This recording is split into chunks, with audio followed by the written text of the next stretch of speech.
ان سے کہہ دو کہ قبل اس کے کہ وہ دن جو ٹلے گا نہیں اللہ کی طرف سے آ موجود ہو، اپنے پروردگار کا حکم قبول کر لو۔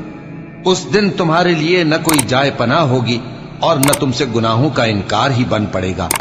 پھر اگر یہ منہ پھیر لیں تو ہم نے تم کو ان پر نگہبان بنا کر نہیں بھیجا، تمہارا کام تو صرف احکام کا پہنچا دینا ہے۔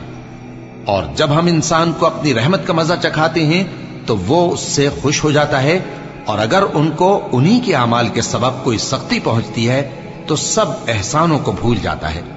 بے شک انسان بڑا ناشکرا ہے۔ تمام بادشاہت اللہ ہی کی ہے، آسمانوں کی بھی اور زمین کی بھی۔ وہ جو چاہتا ہے پیدا کرتا ہے، جسے چاہتا ہے بیٹیاں عطا کرتا ہے اور جسے چاہتا ہے بیٹے بخشتا ہے، یا ان کو بیٹے اور بیٹیاں دونوں عنایت فرماتا ہے، اور جس کو چاہتا ہے بے اولاد رکھتا ہے۔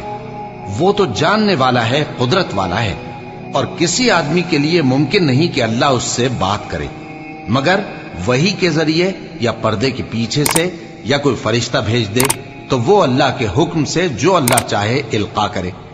بے شک وہ بلند و برتر ہے، حکمت والا ہے۔